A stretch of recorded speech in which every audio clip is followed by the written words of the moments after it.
Olá, meu nome é Sérgio Alves, sou professor da UFFS e vou apresentar o trabalho em tela.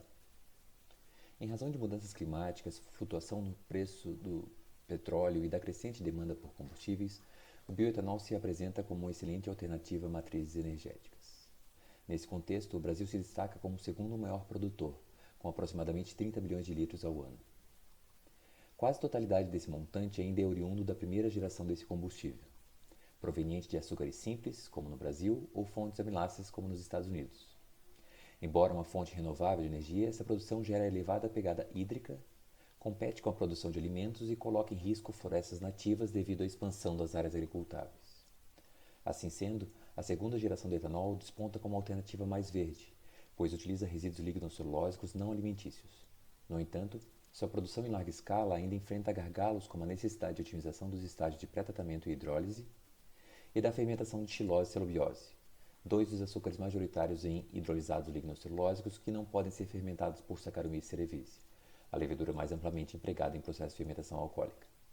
Além disso, a presença de inibidores do metabolismo fermentativo nesses mostos também representa um entrave.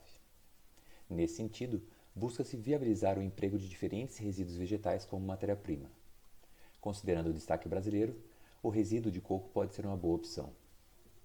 61,8 milhões de toneladas de coco são produzidas anualmente no mundo, e cerca de 50% desse montante caracteriza-se como resíduo lignocelulósico, causando impactos ambientais.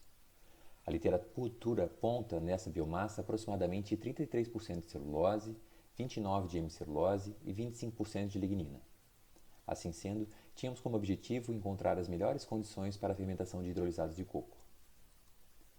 Para isso, inicialmente fizemos a caracterização da matéria-prima, começando com a secagem das frações meso e epicarpo, seguida de moagem, análise granulométrica e determinação de umidade, cinzas, extrativos e composição lignocelulósica.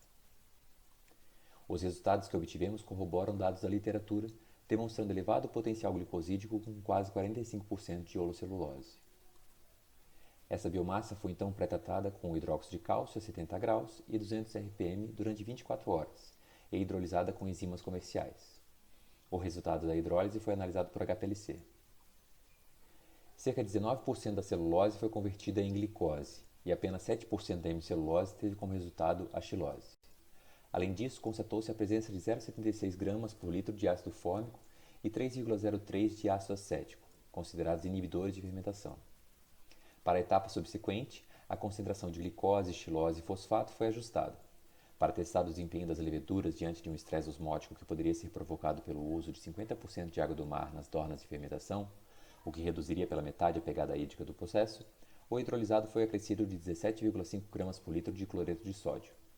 A temperatura de incubação e o pH do meio foram ajustados de acordo com o delineamento experimental do tipo composto central. Duas leveduras foram testadas nesse delineamento. A linhagem selvagem UFFS CE 3.1.2, que representa uma nova espécie do gênero Ickerramomyces. Essa levedura foi isolada a partir de matéria vegetal em decomposição. E a linhagem industrial P2, da espécie Saccharomyces cerevisiae, obtida de uma usina sucroalcooleira do Brasil. Para cada linhagem, 7 ensaios foram realizados. Como respostas, avaliaram-se o crescimento celular em termos de biomassa e o percentual de consumo de açúcares redutores. Para ambas as cepas, o pH apresentou efeito significativo, demonstrando que em valores mais altos de pH o crescimento celular é favorecido. Da mesma forma, os dados sugerem uma sutil preferência das células pela temperatura de 40 graus Celsius. Tendo em vista a vantagem da utilização de leveduras termotolerantes em processos de sacarificação e fermentação simultâneas, essa temperatura e o pH 7 foram as condições escolhidas para a cinética de fermentação realizada posteriormente. Durante a cinética, realizada com triplicatas independentes, alíquotas foram periodicamente retiradas para a determinação de crescimento celular, consumo de açúcares e produção de etanol. A xilose não foi consumida por nenhuma das cepas, possivelmente pela alta concentração de inibidores e do estresse osmótico causado pelos 17,5 gramas por litro de NaCl. Além disso, a baixa conversão de hemicelulose em xilose pode representar alta disponibilidade de xiloligosacarídeos, que reconhecidamente inibem o consumo de xilose. A cepa industrial consumiu mais da glicose, o que se refletiu em maior produção de etanol. Desse modo, o coco se apresenta como matéria-prima em potencial para a produção de etanol 2G. Contudo, seu pré-tratamento e hidrólise requerem otimização. Ademais, trabalhos futuros precisariam quantificar os xiloligosacarídeos no mosto, Quanto à cepa selvagem, não se descarta o potencial em biorefinarias visando outros produtos biotecnológicos. Muito obrigado.